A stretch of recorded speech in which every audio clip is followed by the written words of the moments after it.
Você está com Bíblia aí? Vamos lá comigo em Atos capítulo 3. Nós começamos aí alguns cultos, o estudo do livro de Atos. Estamos meditando e conhecendo um pouquinho mais sobre o livro de Atos. A igreja primitiva, o modelo de igreja, um referencial para nós do que é ser discípulo, do que é ser um cristão, de como seguir então com Cristo. E esse livro de Atos, ele tem nos ensinado muito sobre isso. Já falamos e vimos algumas coisas bem interessantes, e hoje não será diferente. Então, iremos ler o livro de Atos, numa sequência aqui de cultos, iremos estudar ele, e hoje nós vamos nos atentar ao capítulo 3. Essa leitura vai ser um pouco mais longa, porque vamos ler ali 26 versículos, que é o total desse capítulo. Que você então se concentre, meu querido, nessa leitura. Se você é alguém mais auditivo, que então você preste atenção somente com os seus ouvidos. Se você é alguém visual, que estava aí ontem, você leia ali no telão, e juntos possamos compreender e entender um pouquinho mais da palavra do Senhor. Então, Atos capítulo 3 vai nos mostrar uma história muito conhecida e interessante. Versículo 1 vai dizer assim: Ora, Pedro e João subiram juntos ao templo à hora da oração, sendo a hora 9. Estava sendo carregado um homem coxo desde o ventre de sua mãe, o qual diariamente punham à porta do templo chamada Formosa, para pedir esmola aos que entravam no templo. O qual, vendo Pedro e João entrando no templo, pediu uma esmola. E Pedro, fixando os olhos nele com João, disse: Olha para nós. E ele estava atento, esperando receber alguma coisa deles. Então Pedro disse: Eu não tenho prata nem ouro, mas o que eu tenho, isso te dou. Em nome de Jesus Cristo de Nazaré, levanta e anda. E ele, tomando pela mão direita, o levantou, e imediatamente seus pés e ossos do tornozelo receberam força. Saltando, ele se pôs em pé e andou entre os que com eles estavam no templo, andando, saltando e louvando a Deus. E todo o povo viu andando e louvando a Deus, e reconheceram ser ele aquele que se assentava a pedir esmolas à porta formosa do templo. E eles ficaram cheios de admiração e assombroso pelo que tinha acontecido. Apegando-se o coxo a Pedro e a João, todo o povo correu atônito para junto deles, no alprende chamado de Salomão. E quando Pedro viu isto, respondeu ao povo, dizendo: Homens de Israel, por que maravilhais disto? Ou por que olhais seriamente para nós, como se por nosso próprio poder ou santidade fizéssemos este homem andar? O Deus de Abraão, de Isaque e de Jacó, o Deus de nossos pais, glorificou a seu Filho, Jesus, a quem vós entregastes e negastes na presença de Pilatos, tendo ele determinado que fosse solto. Mas vós negastes o santo e o justo, e desejaste que vos fosse concedido um assassino, e matastes o príncipe da vida, ao qual Deus ressuscitou dos mortos, do qual nós somos testemunhas. E pela fé em seu nome, fortaleceu o seu nome a este homem, a quem vedes e conheceis. Sim, a fé nele deu a este perfeita saúde na presença de todos vós. E agora, irmãos, eu sei que por ignorância fizeste isto, como também vossos governantes. Mas estas coisas que Deus pré-anunciou pela boca de todos os seus profetas, que o Cristo sofreria, e assim ele o cumpriu. Arrependei-vos, portanto, e convertei-vos, para que os vossos pecados sejam apagados, e assim venham tempos de refrigério da presença do Senhor. E ele enviará Jesus Cristo, que já vos foi pregado, ao qual é necessário que o céu o receba até os tempos da restauração de todas as coisas, da quais Deus falou pela boca de todos os seus santos profetas, desde o princípio do mundo. Pois, na verdade, Moisés disse aos pais: O Senhor vosso Deus lhe levantará um profeta dentre vossos irmãos, semelhante a mim, e a ele ouvireis em todas as coisas que vos disser. E acontecerá que toda alma que não escutar esse profeta será destruída dentre o povo. Sim, e todos os profetas, desde Samuel e os que seguiram depois, todos quantos falaram, também anunciaram esses dias. Vós sois filhos dos profetas e do pacto que Deus fez com nossos pais, dizendo a Abraão: e na tua semente todas as famílias te serão abençoadas. Ressuscitando Deus a seu Filho Jesus, primeiro enviou a vós, a fim de que cada um se aparte das vossas iniquidades. Pai, obrigado pela tua palavra, que teu Espírito nos traga a revelação, o conhecimento, Deus, de quem é Cristo. Que no nome de Jesus possamos sair daqui edificados pela verdade do teu reino. Pai, nós estamos aqui, Senhor, atentos à tua palavra. Tu és adorado e exaltado neste lugar. Que o teu nome, Pai, seja estabelecido sobre cada coração aqui. E que de forma clara nós possamos sair daqui seguindo os passos que o Senhor tem nos pedido. Sobre cada vida, sobre cada pessoa aqui, Pai. Vem cumprir o teu querer. E que os nossos olhos estejam abertos para enxergar de fato aquilo que o Senhor quer nos mostrar nessa noite. Vem, Pai, sobre cada vida aqui. E de forma individualizada, relata a cada coração aquilo que é necessário. Nós te amamos e precisamos de ti, Senhor. Estabelece tuas verdades em nossas vidas. No nome de Jesus, Senhor. Amém. Você pode dar uma salva de palmas a Deus por isso?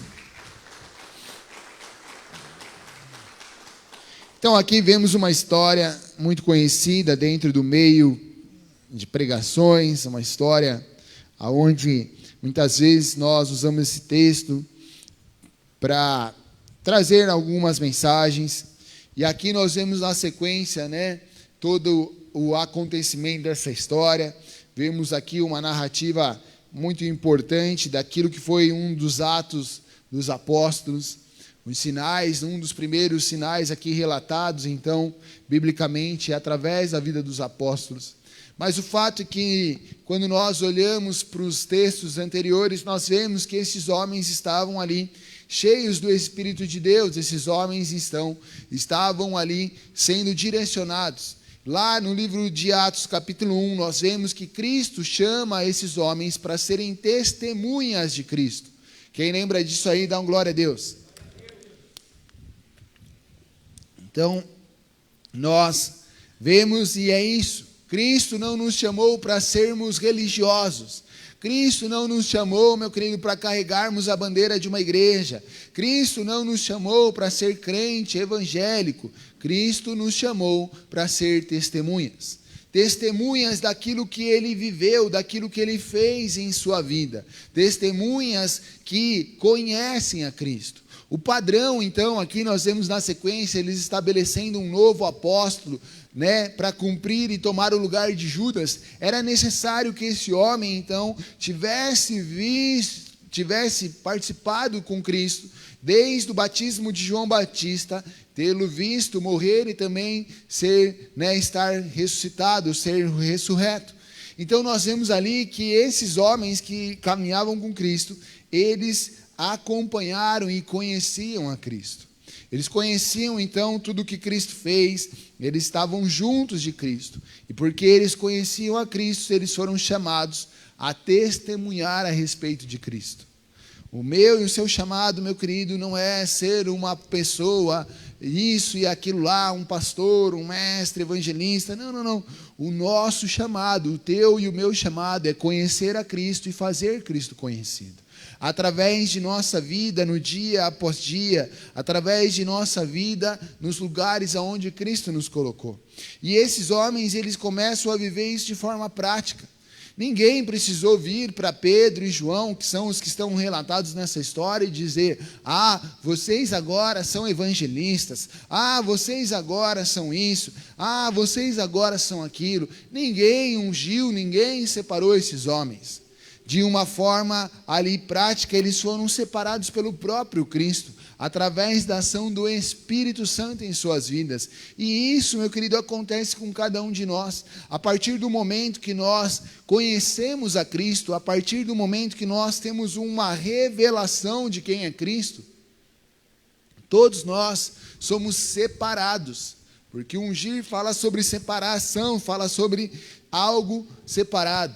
nós somos separados para sermos testemunhas de Cristo. Independente de quanto tempo você esteja de igreja, independente daquilo que você faça ou não na igreja, independente do quanto você conhece ali, nós somos chamados para isso. Mas é lógico, como vamos testemunhar de algo que não conhecemos? Como vamos falar a respeito de Cristo se não vivemos como Cristo viveu? Seria incoerência e seria algo que não faria sentido nenhum. É por isso que, quando somos chamados por Cristo a sermos testemunhas, precisamos conhecer a Ele, precisamos caminhar e estar com Ele. E esses homens então se levantam para ir ali como algo de costume no templo. Eles iam orar pelo menos 3 vezes ali no templo. E Pedro e João, meu querido, eles já estavam vivendo aquilo que Cristo tinha ali proposto. Eles já tinham ali anunciado Cristo. Você lê no capítulo 2, quando eles pregam ali no momento de Pentecostes. Mas eles foram até o templo para buscar ainda mais Deus, para orar e entender aquilo que Cristo queria fazer em suas vidas. E como era de costume, como era normal, muitos mendigos eram colocados na porta do templo. Por quê? Porque ali era um momento considerado ideal. Ali era o melhor momento para que um mendigo pudesse receber suas ofertas, para que um mendigo pudesse receber algo. Porque as pessoas estavam indo para o templo com um ar de espiritualidade, buscando um caminho de adorar a Deus e, consequentemente, estariam mais generosas. Esse era um conceito e algo que era vivido.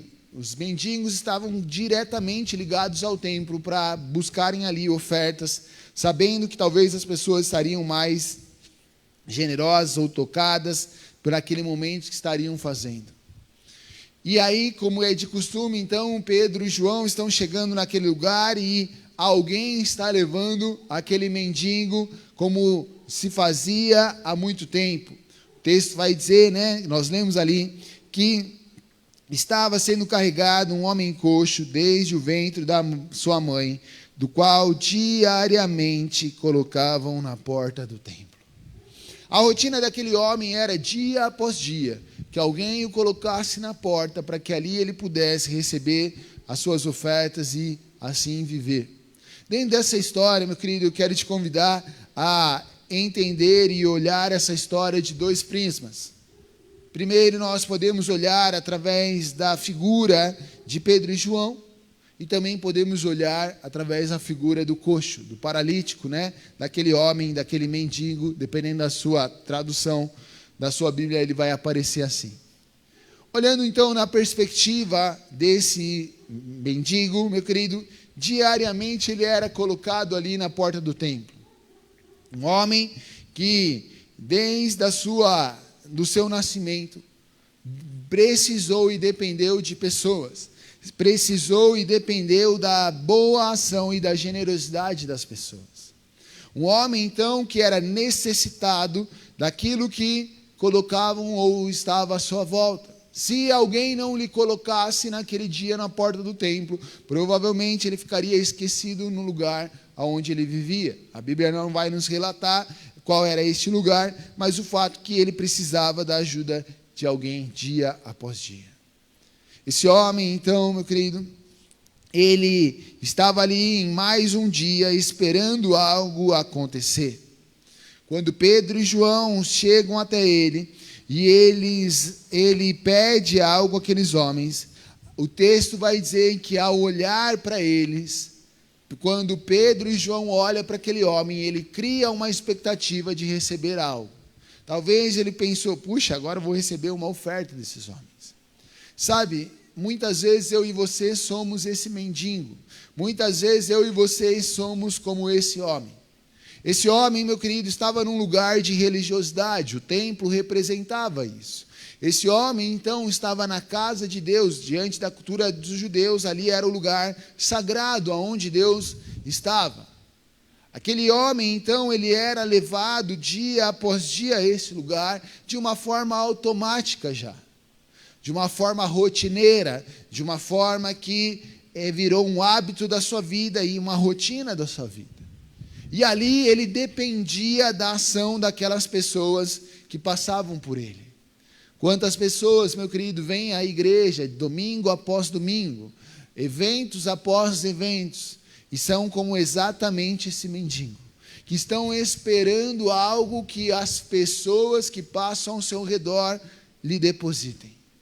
Sabe, meu querido, ir para o culto é um ato de comunhão, é um ato de interação com os nossos irmãos que estão à nossa volta, e isso está muito bem, e isso é correto. Mas o grande problema é quando eu venho no culto e a minha expectativa está em relação ao que as pessoas que estarão lá poderão me dar. Exatamente como esse mendigo. Muito provavelmente, o texto não relata, mas alguém chegava até ele e dizia: ei, vamos lá, Josué, vou te pôr hoje na porta do templo, que hoje renda boas gorjetas, ofertas e moedas para você. Depois eu passo aqui e te levo embora. A expectativa desse homem estava diante daquilo que as pessoas iam me oferecer. Então, a cada pessoa que passava, ele criava uma expectativa em seu coração. E talvez ele recebia: olha, aquele homem está vindo, ele tem uma postura, ele tem uma roupa, uau, esse homem talvez me dê uma boa oferta. E ali ele criava uma expectativa. E talvez ele não era recebido ou aquilo era frustrado. Aquele homem dependia daquilo que as pessoas que estavam ao seu redor lhe entregavam. Muitas pessoas, meu querido, buscam a Deus, ou buscam um relacionamento coletivo, esperando aquilo que as pessoas ao seu redor podem lhe dar. E quando você vive dessa forma, você é alguém que vai sempre ser frustrado.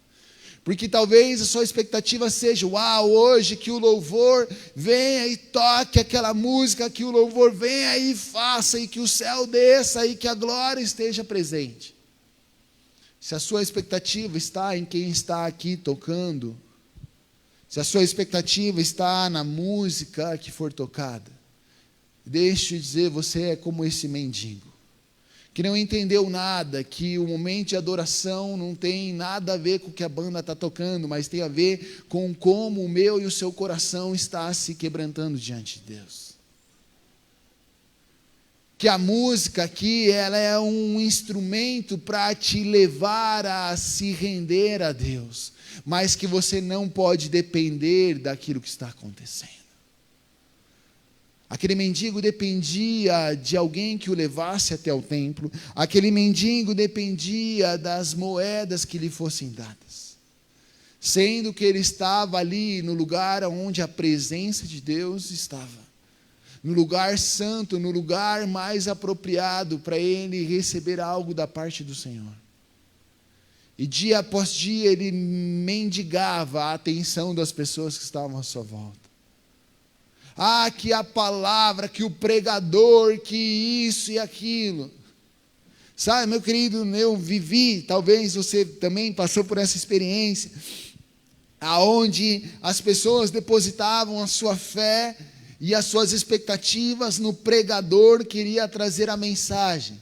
E quando então se falava que um gringo estaria presente, as pessoas elevavam as suas expectativas, esperando algo sobrenatural acontecer, mendigando, esperando uma moeda, sem entender que o acesso a Deus já estava liberado, sem entender que elas estariam muito mais próximas de Deus, buscando Ele somente, do que dependendo de pessoas, dependendo de circunstâncias, ou de movimentos, ou de eventos, ou de ferramentas. Aquelas pessoas eram ferramentas da mão de Deus para que aquele homem de fato pudesse sobreviver. Nós, quando nos reunimos, eu quando prego, a banda quando toca, nós estamos aqui como ferramentas da mão de Deus para que a mensagem chegue, para que você se aproxime de Cristo. E está tudo bem com isso, não é esse o problema. O problema é quando a nossa expectativa, quando a nossa esperança está nas ferramentas e não no Senhor. Quando a nossa expectativa está nas ações das pessoas e não naquilo que o próprio Deus pode fazer. Quem está me entendendo aqui pode dar uma glória a Deus. Só que é triste, meu querido, que vermos que muitas pessoas têm vivido exatamente assim. Muitas pessoas têm vivido exatamente assim, uma vida de portão de igreja, uma vida de portão de templo, esperando míseras moedas, esperando míseras doações, esperando aquilo que homens e mulheres podem lhe dar, depositar em sua vida. Sabe, meu querido, como igreja, nós queremos que você amadureça, que você seja um cristão, que você seja um discípulo de Cristo. Que você entenda que a responsabilidade da sua vida espiritual está em você. Que o Espírito Santo te capacita a ser um testemunha de Cristo. Que o Espírito Santo te conduz a uma vida de entrega a Cristo. Nós somos ferramentas, estamos aqui para te auxiliar, mas nós não podemos fazer aquilo que só lhe cabe fazer. Eu não posso fazer mais, meu querido, do que estar aqui, mas você é responsável pela sua vida de oração, pela sua vida de leitura da palavra, você é responsável, meu querido, pela sua casa, pela sua família, pela sua conta financeira, pelo seu testemunho lá fora. Você precisa entender qual é o seu papel no seu relacionamento com Cristo. E de fato abrir o seu coração e buscar Cristo com todo o seu entendimento, com todas as suas forças. Mas muitas vezes o que é mais cômodo mendigar e esperar que algo aconteça, esperar que alguém venha e faça na minha vida. Esperar então que alguém deposite algo em mim. Quantas pessoas, meu querido, querendo ter aquilo que os outros têm, mas muitas vezes não estão dispostas a fazer aquilo que o outro fez. Quantas pessoas querendo que algo milagroso aconteça em suas vidas, mas não estão dispostas a ter uma atitude coerente com Cristo, uma atitude que busca Cristo. Sabe, meu querido, esse homem estava ali dia após dia. Era só o que ele sabia fazer. Porque desde criancinha, desde bebezinho, ele era alguém dependente dos outros. Talvez você viveu e a sua história te demonstre isso, que você precisa da aprovação, da aceitação dos outros. E isso te fez ser um mendigo, um escravo do que os outros têm a lhe oferecer. Mas um encontro com Cristo, a verdade de Cristo sendo anunciada a você, a palavra, o reino de Cristo chegando na sua vida, meu querido, pode e transforma todo esse conceito na sua vida. Porque é exatamente isso que vai acontecer com esse homem.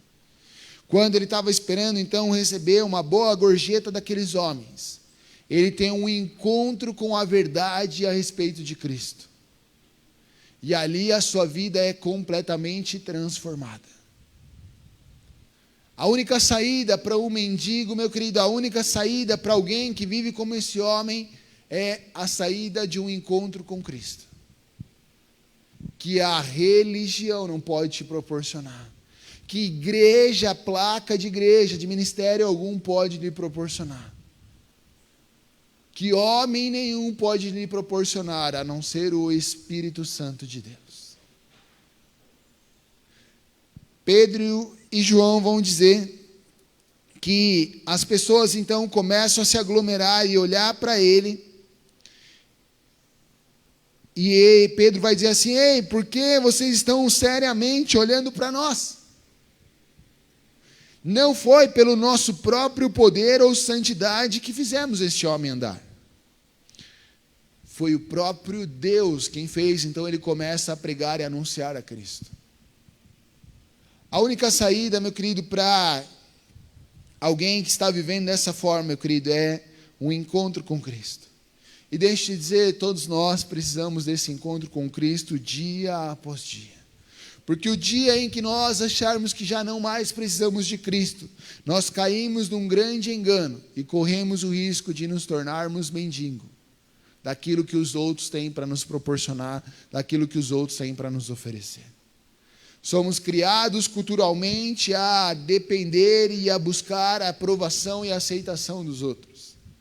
quando na verdade deveríamos ser treinados e instruídos a vivermos pela maior aceitação que temos em nossa vida. Quando Deus Pai entrega seu único Filho para morrer na cruz pelo meu e pelos seus pecados. Aonde ali fomos aceitos por Deus, não pelaquilo que podemos retribuir a Ele, mas sim pela graça dEle em nossas vidas. Quando nós entendemos isso, meu querido, nossa perspectiva de vida muda. E é por isso que nós precisamos encontrar Cristo dia após dia. Esse homem, então, meu querido, que dia após dia estava mendigando, ao encontrar esses dois homens, Pedro e João, tem a sua vida completamente transformada. Esse homem que então esperava algo, tem a sua vida mudada por dois homens que lhe oferecem algo que ele nunca tinha ouvido antes. Tem a sua vida transformada por dois homens que não vão lhe assistir com algo, mas vão lhe desafiar a dar passos. Tem a sua vida transformada por dois homens que não lhe confortam em sua fraqueza, mas sim o desafiam a superar os seus limites. Porque você lembra da história, Pedro e João estão chegando até esse homem, e esse homem ali olha para eles, e Pedro e João olham para eles, e vai dizer assim: eu não tenho prata nem ouro, aquilo que eu tenho te dou, levanta e anda. Então nesse exato momento eles pegam a mão desse homem e o levantam. O que aquele homem estava acostumado a ver? Todo mundo passar por ele e jogar uma moeda, colocar algo ao seu lado, estender a mão para confortar a sua situação. Um mendigo espiritual é alguém que está esperando a palavra profética para o próximo ano, a palavra profética de bênçãos e vitórias, aonde a glória de Deus vai invadir a sua casa e você vai ter um carro novo, um emprego novo, uma mulher nova, um filho novo. Cadê o glória a Deus, aleluia? Mendigo espiritual está esperando alguém estender a mão para lhe confortar em suas fraquezas. Eu quero algo, eu preciso de um milagre, eu preciso de algo, eu preciso de uma resposta que me mantenha confortável. Um discípulo, qual foi a atitude do discípulo? A atitude dos discípulos foi dizer assim: ei, eu não tenho prata nem ouro, aquilo que você está buscando, terreno, mas eu tenho algo muito superior ao sua comodidade. Eu vou te desafiar, levanta e anda. Eu vou te desafiar a sair dessa tua zona confortável, que desde que você nasceu, você está assim. Ei, eu vou te desafiar a mudar de mente, eu vou te desafiar a se transformar. Não pelo que eu posso fazer, mas sim pelo aquilo que Deus pode fazer na sua vida. Um mendigo, meu querido, quando é confrontado, quando alguém lhe tira da zona de conforto, diz: ah, isso aqui não é para mim. Quando uma mudança lhe é proposta, quando uma transformação lhe é colocada à frente, ele se limita e diz: não quero, tá bom do jeito que tá. Tá bom desse jeitinho, eu vou continuar assim, eu vou procurar alguém. Ei, vocês não querem me dar moeda, prata e ouro? Passa, próximo da fila vem você que está a fim de me dar. O mendigo, meu querido, se conforma com as coisas. Se conforma com a circunstância que ele está.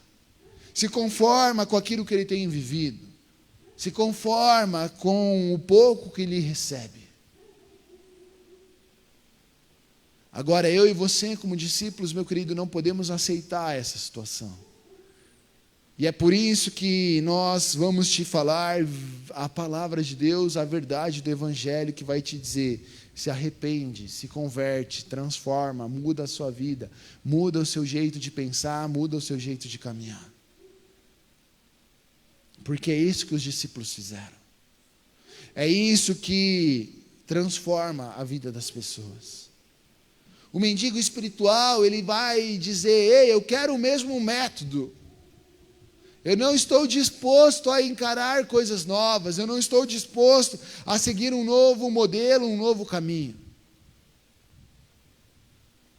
Sabe, era comum ter outros mendigos na porta do templo. É muito provável que esse não era o único mendigo naquele lugar. É muito provável que outros mendigos que estavam talvez da mesma forma tivessem visto o que aconteceu na vida daquele homem. E porque talvez a Bíblia não nos relata que eles foram lá e levantaram outros mendigos.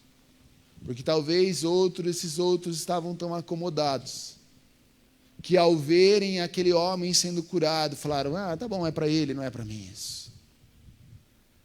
Quantas vezes nós dizemos, isso aí é para o outro, isso aí é para aquele lá, isso aí não tem nada a ver comigo, eu vou continuar do jeito, uma hora, quando Deus quiser, quando eu tiver afim, aí eu mudo, aí eu faço, aí eu ajo, aí eu dou um jeito.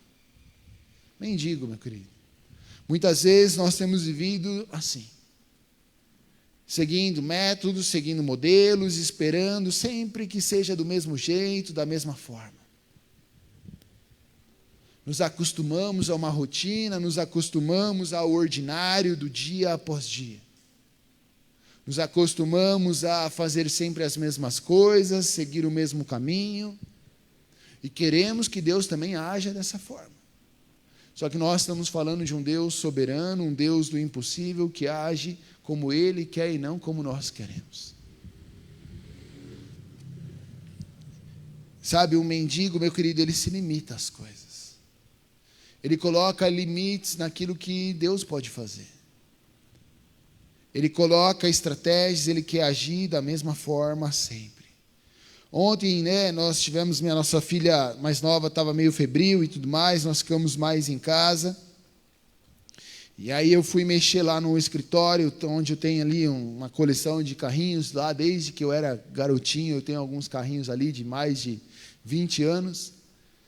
E aí eu fui limpar eles, porque pega pó e tudo mais, e eu liguei um louvor e fiquei lá limpando o carrinho. E de repente, o Espírito Santo veio, e eu me joguei no chão lá, com um carrinho na mão, um pano na mão, e chorando na presença de Deus. Aquele era o momento ideal para que eu estivesse orando, para que eu fosse visitado pelo Espírito Santo? Não.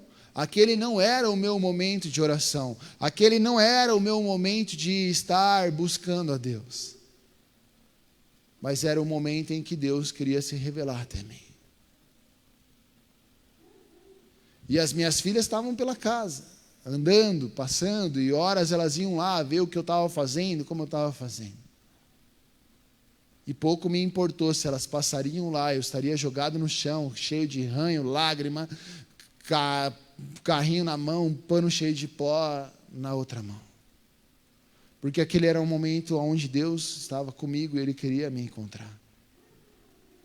Mas e se eu fosse um mendigo, ia falar, não, Espírito Santo, depois, quando eu for ler e orar mais tarde, aí você volta. Não, não é essa atividade que eu estou fazendo, Deus, fica aí. Deixa para um momento mais adequado.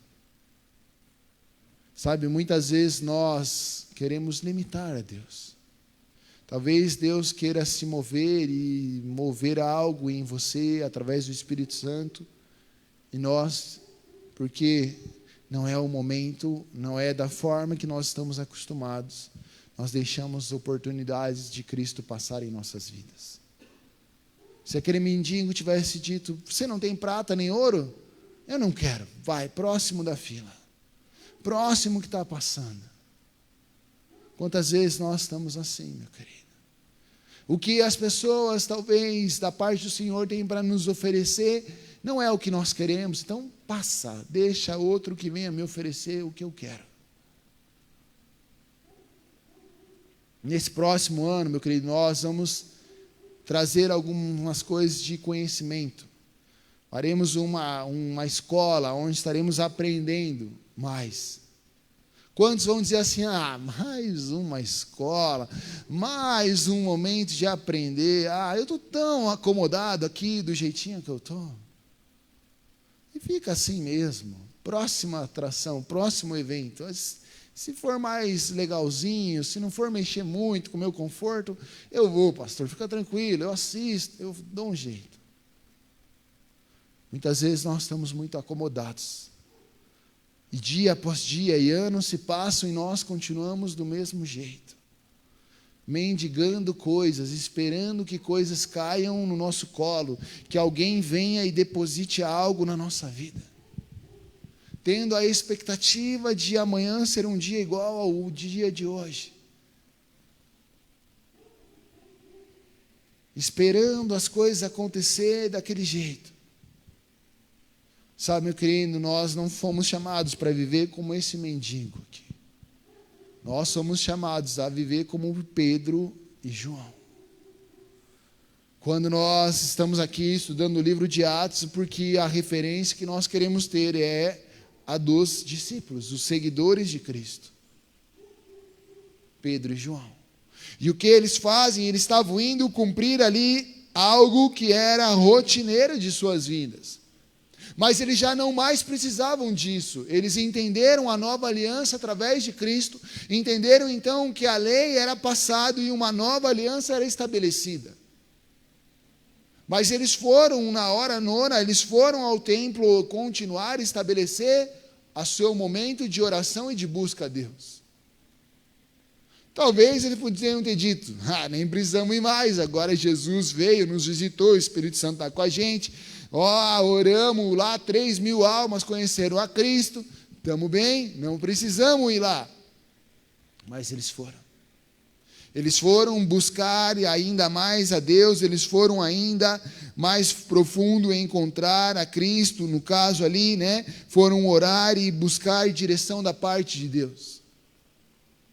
Entendiam que ali era uma oportunidade de testemunhar a respeito de Cristo.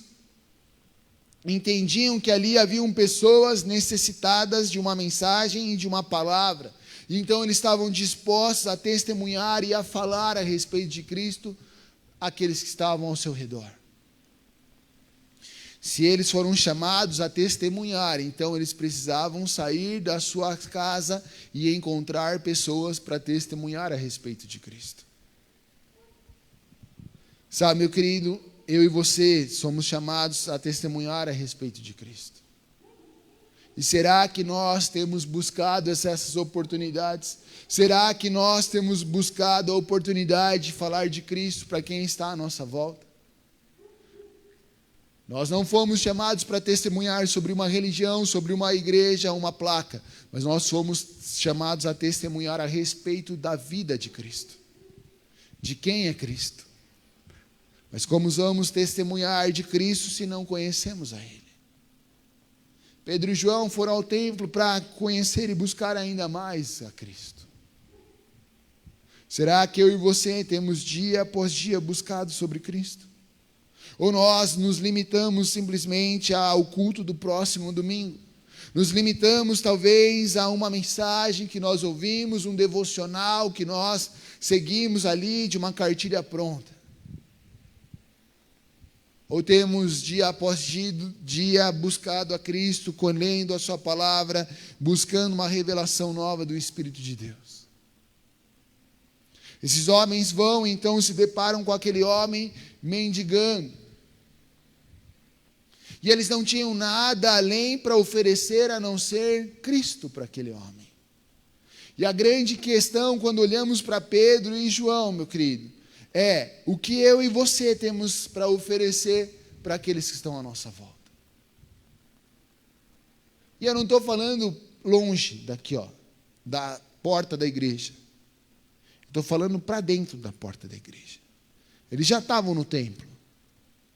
O que eu e você temos para oferecer para os nossos irmãos que estão aqui à nossa volta? Eu tenho para oferecer os meus traumas, o meu orgulho, a minha vaidade, as minhas dores, porque um dia alguém falhou comigo, então, eu estou cheio de raiva e eu vou oferecer os meus traumas. Pessoas vão falhar com você, pessoas vão errar com você. Eu, como sendo pastor dessa igreja, vou falhar com você. Mas você não é um mendigo que está esperando e a tua expectativa está em mim. Você vai entender que pessoas vão falhar. E se falhar, você vai chegar e falar: pastor, eu não gostei da sua atitude. E vamos conversar e vamos nos resolver e nos perdoar e a vida vai seguir. E assim como o seu irmão vai fazer algo que você não gosta, e você vai chegar até ele em maturidade, vai dizer: ei, irmão, não gostei da sua atitude. Isso não soou bem para mim. Puxa, então vamos nos resolver e vamos crescer e amadurecer juntos. Mas o que nós temos para oferecer uns pelos outros? A mão estendida para dizer: ei, venha, vamos juntos acessar a Cristo, louvar a Deus, buscar a Deus? Ou vamos estender a mão para acusar, vamos estender a mão para deixar o nosso irmão na zona confortável que ele está? Porque como ferro afia o ferro, assim nós somos tratados uns pelos outros. Quando Deus nos permite estar em eclésia, em igreja, em comunhão, juntos, unidos, em família, é para que as nossas adversidades, as nossas dificuldades, os nossos desafios nos fortaleçam. E aonde eu posso chegar e ter a oportunidade de ver: puxa, o meu irmão ainda assim continua errando nas mesmas coisas. Cara, faz 1 ano que eu conheço ele e ele continua com as mesmas atitudes. Eu posso ser aquele que vai dizer, estender a mão e dizer: não mudou, está ouvindo a mensagem que o pastor pregou, mas não fez nada diferente, parece que nem escuta a mensagem. E sair dali e falar mal dele para todo mundo que está à minha volta.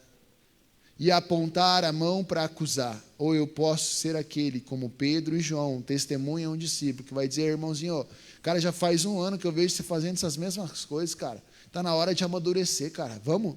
Você precisa de ajuda? Eu estou aqui, ó. Levanta e vem caminhar comigo. Talvez eu nem sei, não sou melhor que você, também não tenho muita coisa para te oferecer. Vamos junto buscar a Deus. Porque é isso que Pedro e João fazem. Eles não estão dizendo assim: ei, nós aqui, ó, ei, recebemos o Espírito Santo, preguei, Pedro pode ter dito, preguei, 3.000 pessoas, falamos em outras línguas, os caras entenderam na sua língua natal: ei, eu sou o cara, Jesus falou comigo, ei, mendigo, levanta. Não, ele não fez isso. O que ele disse: não tenho prata, nem ouro, mas aquilo que eu tenho, te dou. Levanta e vamos adorar a Deus. Levanta e vamos caminhar junto. Esse é o papel da igreja, meu querido. Você chegou pecaminoso, cheio de erros, bem-vindo. Eu também peco, eu também erro. Quem está sentado do seu lado também peca, também erra. Estamos todos juntos no mesmo caminho, alvo rumo a Cristo, conhecer Ele e caminhar com Ele. E no meio da caminhada vamos precisar de uma mão dizendo: ei, cara, vamos, levanta, vamos. Ah, mas eu estou meio desanimado, estou meio cansado. Ei, levanta, vamos. Estou aqui para te ajudar, vamos, você me ajuda no meio da caminhada, e assim nós vamos nos fortalecendo uns aos outros. Esse discurso, meu querido, parece tão utópico quando nós não temos a capacidade de exercer aquilo que a palavra nos ensina. Esse discurso parece tão, tão emotivo, mas é o que nós precisamos viver, meu querido, e é o que nós queremos viver como igreja. E você que está aqui precisa entender isso, e a gente precisa agir em prol disso. E isso não depende de mim como pastor, isso depende de cada um de nós. Pedro e João, meu querido, naquela hora, talvez assim como eu e você, muitas vezes, viu o mendigo, bateu no bolso, falando: não tenho nada. Quer ver? Vou desviar o caminho aqui, nem para pedir. Se ele pedir, eu não tenho que dar, vou passar vergonha aqui, então vou dar uma desviada. Qual era o estado que eles tinham? Eles reconheceram o seu estado, eles não tinham outra coisa a não ser oferecer Cristo para aquele homem. A verdade da transformação, a verdade de sair de um estágio de dependência dos outros. Ser testemunha de Cristo é isso, meu querido. Puxa, mas eu não tenho nada para oferecer, meu querido. Você tem muito mais coisas para oferecer do que você está vendo em você. Se Cristo habita em você, você tem tudo o que as pessoas à sua volta precisam. Cristo. Elas não precisam da tua habilidade, elas não precisam do teu conhecimento, elas não precisam da tua experiência, elas não precisam, meu querido, daquilo que você faz. Elas precisam do Espírito e da verdade que está em você. Porque Pedro e João não estenderam o seu currículo. Então aqui nós éramos pescadores um dia, Cristo nos chamou para ser pescadores de homem. Você então é aquele que eu vou pescar, vem aqui. Não. Eu não tenho prata nem ouro, o que eu tenho te dou, levanta e anda, vamos. O que eu tenho para te oferecer é a verdade de Cristo, que mudou a minha história, talvez ela mude a sua, da forma que você precisa ser mudado. Um dia mudou a minha, eu era um pescador, um mentiroso, um traidor, agora eu sou aqui, alguém está falando de Cristo. Vamos. Ele vai operar na sua. Como? Não sei. Quando? Não sei. Mas vamos acreditar em que Ele vai fazer isso, porque Ele também fez na minha. É isso que nós somos chamados. Sabe, amanhã, quando formos lá levar uma pipoca e uma mensagem de Cristo, talvez nem vamos abrir uma Bíblia. Talvez nem vamos recitar versos e versículos. Talvez seja a oportunidade de você dizer para alguém: ei, cara, não tenho muito mais a te oferecer a não ser a verdade do Evangelho. Cristo transforma a minha vida e também pode transformar a sua. As pessoas lá fora estão cansadas de belos discursos. As pessoas lá fora estão cansadas da religiosidade da igreja desse tempo. Estão escandalizadas com tudo que nós vemos durante a mídia e as redes sociais. Lá fora elas querem ver pessoas verdadeiras, como Pedro e João, que disseram: cara, eu também sou errado, eu também sou pecador, eu também preciso da graça e da glória de Deus na minha vida. Levanta, vamos andar junto. Vem ver o que Cristo está fazendo na minha vida, Ele também vai fazer na sua, naquilo que você precisa, da forma que Ele tem para agir em você. Sabe, muitas vezes nós queremos complicar aquilo que é tão simples. Não, vou chamar a pessoa para ir na igreja. Não, Pedro e João não chamaram eles para ir no culto, para entrar no templo. Eles chamaram eles para aquele homem para conhecer a Cristo. Vir no culto, estar na igreja, é outra coisa. Faz parte de um outro processo. Mas antes disso, você é chamado para levar as pessoas a Cristo. A igreja, o culto é uma ferramenta. Mas o que de fato elas precisam é conhecer a Cristo.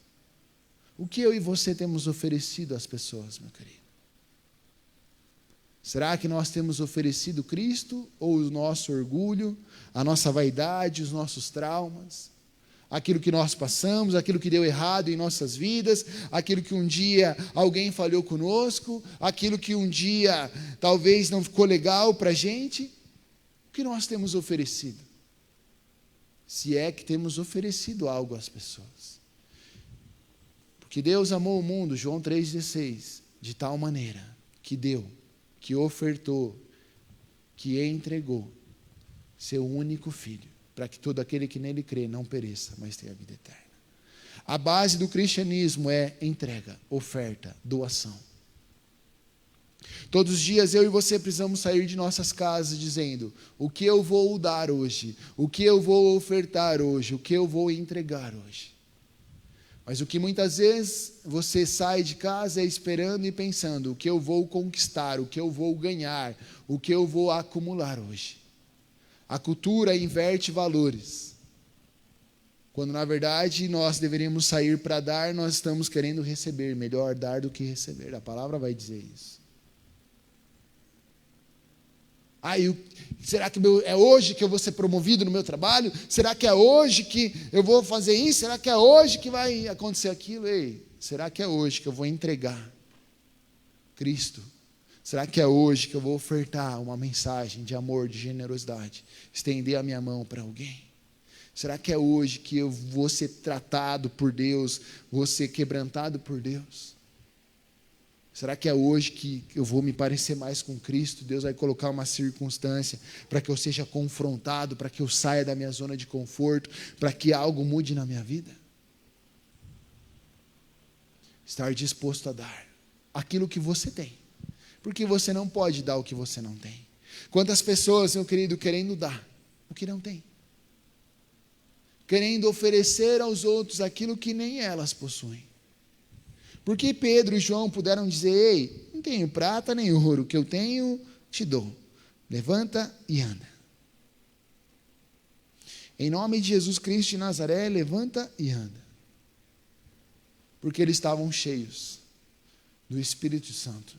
Eles estavam cheios de Cristo em seus corações. Agora, o problema é quando nós não estamos cheios. E aí, não temos o que oferecer. Ou o problema é quando nós não estamos cheios e mesmo assim queremos oferecer algo que não é verdade, que não é autoridade, que não é real no nosso dia a dia.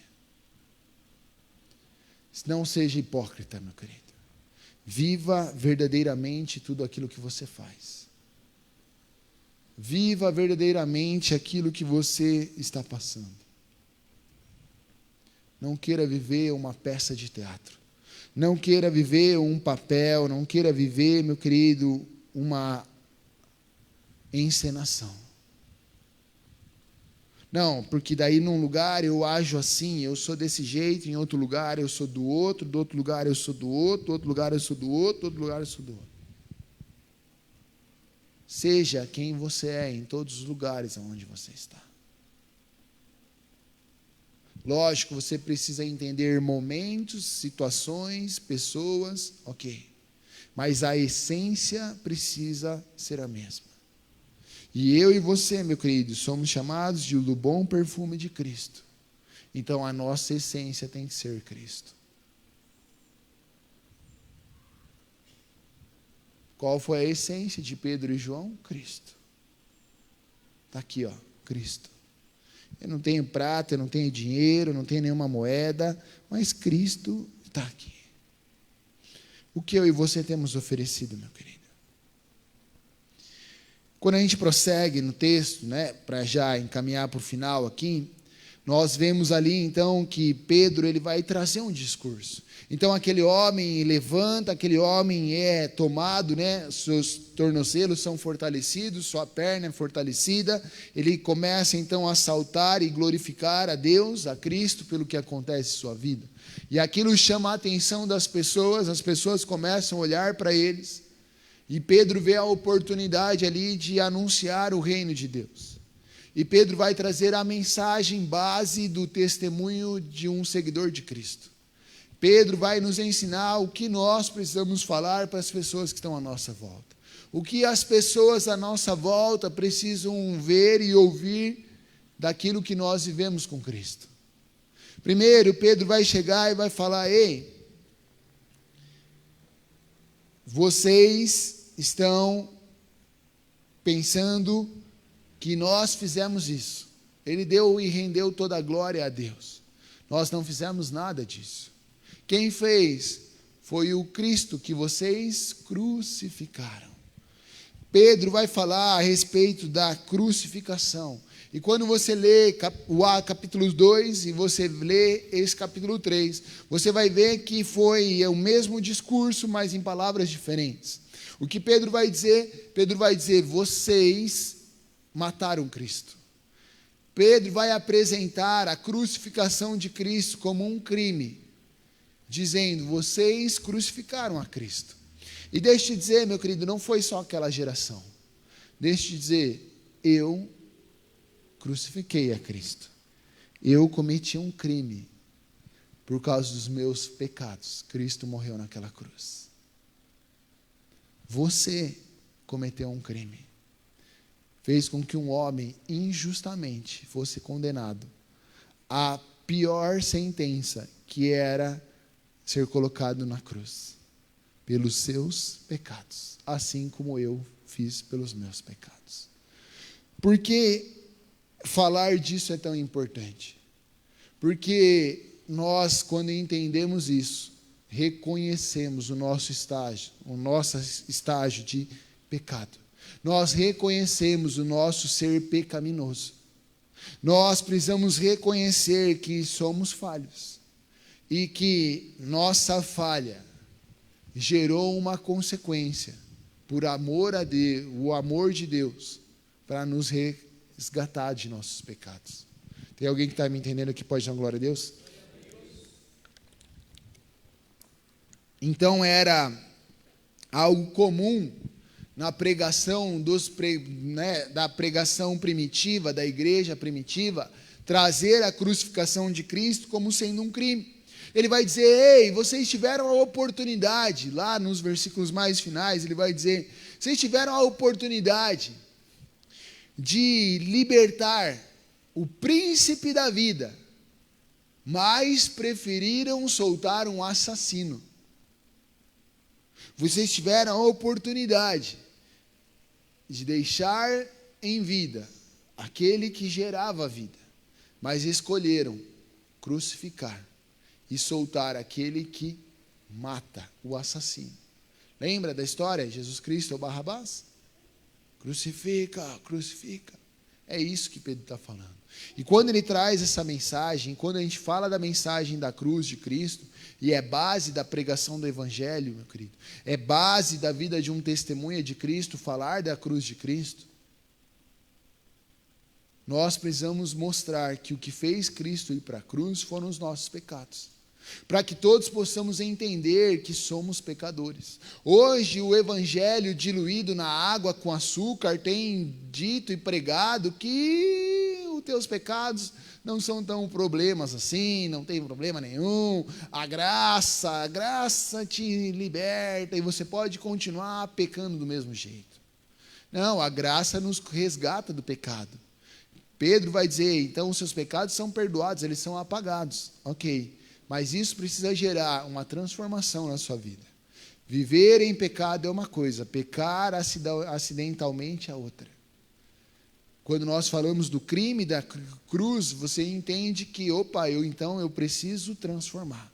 Porque a mesma palavra vai dizer: se você continua cometendo pecados, sabendo que aquilo é errado, você está anulando a morte de Cristo naquela cruz. Dizendo então ser necessário que Ele morra de novo. Quando eu e você dizemos: não temos força, eu não consigo viver longe disso, eu não consigo me libertar desse pecado, você está dizendo então que o efeito da morte de Cristo na cruz não teve o poder suficiente de te libertar disso. Talvez você não está conseguindo se libertar dessa prática, porque você está tentando agir de forma humana, racional, ao invés de entregar aos pés de Cristo, aos pés da cruz de Cristo, aquilo que você está passando. O que vai mudar a sua vida e tirar você do caminho do pecado? Não é o pastor, não é a oração de alguém, não é a igreja, não é a religião. É o poder, a graça do Espírito de Deus atuando na sua vida dia após dia. E isso vai te exigir, ou isso vai precisar que você busque a Deus, que você se afaste do mal, que você, meu querido, ouça a voz do Espírito Santo e obedeça ao Espírito Santo. Não vai vir um anjo, vai te lavar e você vai ficar livre de todo pecado. Você vai ser constrangido a respeito daquilo, e a partir daquele constrangimento você vai ter que tomar atitudes.